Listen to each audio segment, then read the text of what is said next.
I am. All right, we're going to get started with our budget workshop. Go ahead. Awesome. So thank you very much. Tonight I'm here to present Budget Workshop 2 for the year, preparing for 25-26. So we're going to start off with current year revenues, where we are now, and where I anticipate that we will land for 24-25. Then we're going to move on to budget priorities as we begin transitioning into the new year, and then we'll follow this through the budget projections and very, very preliminary revenue projections for next year. Beginning with the current year's revenue projections, we will look at our local, state, and federal revenues and the change anticipated no later than June 30th, 2025. The projections were developed by reviewing what we have received to date and the projected amounts that we estimate to receive for the remainder of the year. So our biggest bucket of our local revenues can be attributed to property taxes. We're currently on track to receive the amount that we have in our amended budget.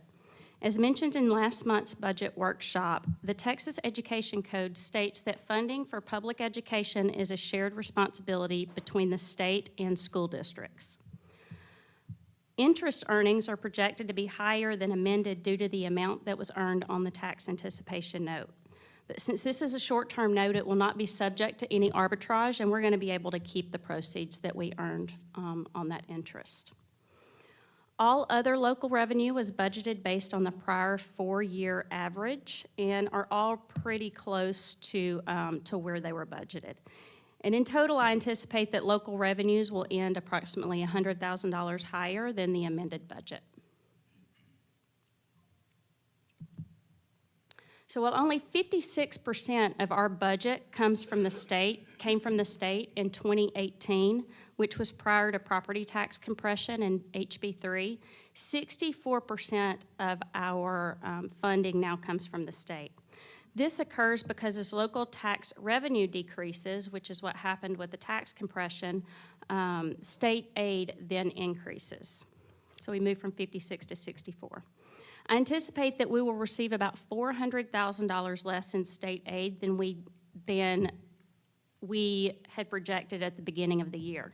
The reason that happened was our ECO-DIS students declined at Snapshot by 21% from the prior year, or 378. A student would be considered ECO-DIS if they have Medicaid, but many students lost Medicaid due to the unwinding of the continuous Medicaid coverage previously allowed by federal law during the pandemic. According to the Texas Tribune in September of 2024, this affected over 2 million people, and most of them were children who lost coverage. In fact, it was so significant that TEA actually provided districts additional time to confirm eligibility for students because it affected so many. So that's why we're seeing that decrease, but I wanted to be sure and give you that explanation. Projected federal revenues for 24-25 have more variances than we saw in state and local, and I'm going to take a few minutes to describe what we're seeing here. So E-rate, which is a program created by the FCC based on the Telecommunications Act of 1996, provides schools and libraries affordable access to advanced telecommunications. That program provides discounts from 20 to 90% on those related services. And the amount budgeted for 24-25 was originally based on a 3-year average.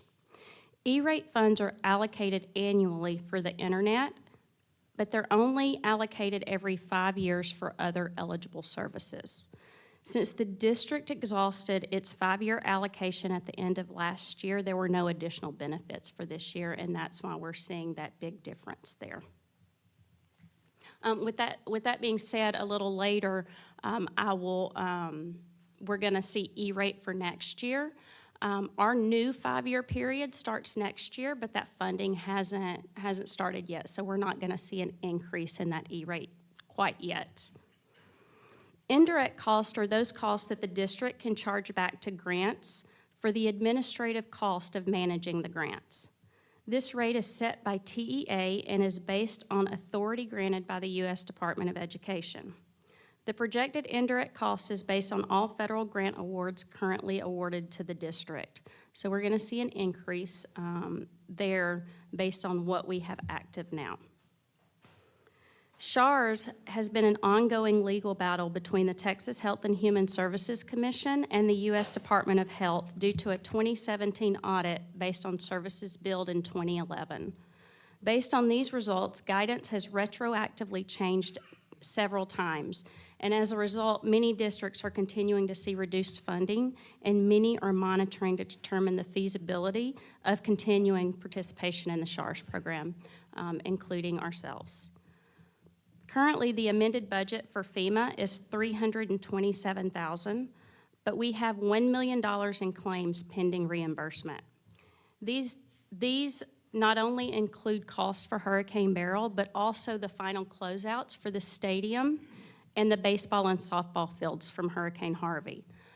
Those are all the claims that have been submitted and are in FEMA's queue. So I will continue to watch those. I won't amend the budget right now until we have confirmation that they've obligated those funds back to us, but currently that's what's in there and slated to be paid back to us.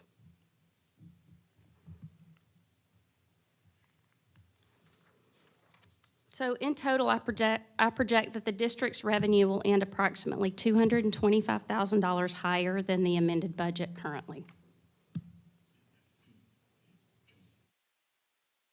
Do you have any questions on the 24-25 revenue projections? Okay. So as we move into the 25-26 revenue, one of the things that I wanted to show are the budget priorities that we have for the upcoming year. And those include a commitment to providing raises for our staff, working to balance the budget, and working to protect our fund balance. To understand how much is available to spend for the following year, we must first look at how much revenue we anticipate to bring into the district. It's still very, very early in the process, and we do not have estimates for property taxes until the end of April. We do not know where school funding will land in the legislative session, and we are still not sure how many kids will show up for next year. So while many districts across the state are losing students, we are actually on a positive trend of increasing enrollment. 2020-2021 was an anomaly due to COVID for districts across the country, and 23-24 showed a slight decline, which demographers attributed to a number of factors, including a delay in housing construction and flat growth rates for kindergarten and first grade. Enrollment has started to pick up again, and as of this morning, we are at 3,663 students.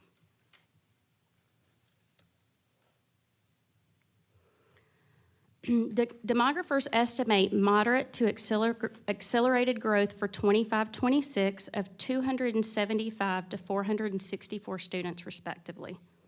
However, in order to remain conservative, I've used 150 for budget parameters based on the low growth projection of 143 students. With $6,160 for each student at 100% attendance, this would increase state funding to the district for $924,000 for 25-26. Other revenue considerations which we must also take into account for next year include the local property taxes. Again, preliminary values, we will not have those until the end of April. I'm hoping that I will have those by the next budget workshop so that we can discuss those a little bit better. We have to take into consideration the disaster penny that was adopted in 2024, as well as ongoing residential development. For state revenue, legislation is still pending, and we still do not know how much enrollment growth that we're going to have for the next year. And then with federal revenue, E-rate is an unknown amount beginning for next year. We still don't know of how SHARS reimbursements, how those are going to land, and of course the FEMA claim status at year end. So moving into the revenue projections for 25-26, I'm going to show here the projected, which I shared with you a few minutes ago, along with the preliminary 25-26 revenue.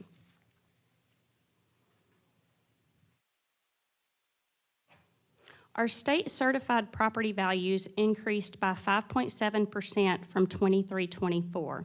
So I used this percentage to increase local property taxes for next year. I anticipate that we can expect an additional $285,000 in local tax revenue. It's still really early to gauge that, though, because we still don't know how many homes were sold for the 2025 year, and if that 5.7% may actually be much higher than that.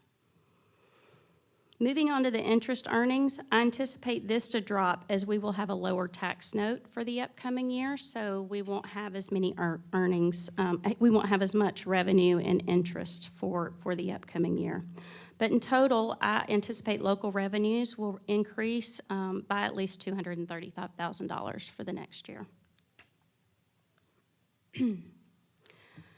By conservatively estimating an additional 150 kids next year, along with the over $400,000 we will lose from the loss of the disaster penny, I anticipate we will only gain $269,000 in state aid next year.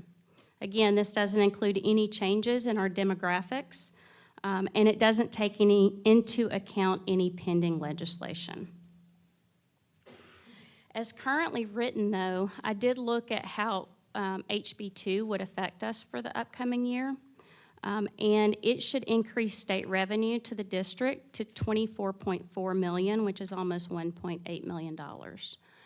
As it stands, 30% of that would go to teachers' raises, but HB2 is currently written so that 40% goes back to staff raises of any increase. But I don't want to count on receiving those funds at this point because we're still very early. I know I keep saying it, but we are still so very early in the session. The Texas emissions grant will also go away next year as we won't have any additional buses that would meet the criteria set forth in the grant. In total, state revenues will preliminarily increase by $154,000.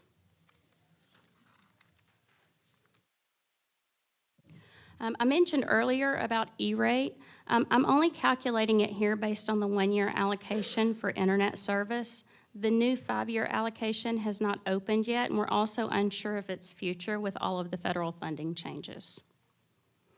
The FEMA reimbursement is anticipated to decrease, assuming we receive the projected revenue in the current year. I will be closely monitoring this and updating as needed and as we move along for the year. The $100,000 for 25-26 actually represents the total amount left that we have from Hurricane Beryl that has not been claimed. So I did not add that into this year's revenue since we're only a few months away from the end of the year.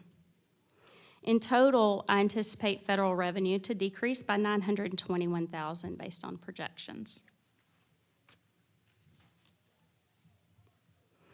So I wanted to close by bringing all of those together in a summary for you. Again, assuming 150 more students with unknown property value estimates and state aid, I anticipate the district will receive approximately $500,000 less next year than this year, and that is based on projected amounts and not the amended budget as it stands today. So I will continue to bring these to you, and as I get updates in the upcoming budget workshops. Do you have any questions, or is there anything I can bring back to you?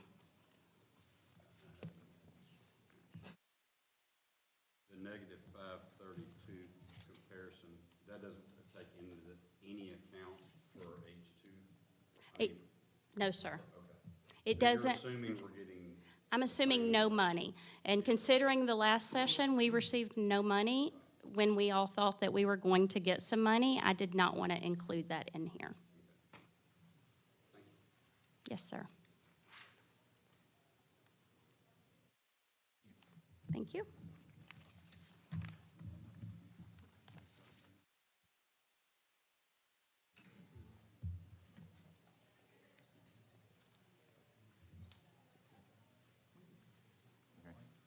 We'll break and we'll start recognitions at 6:45.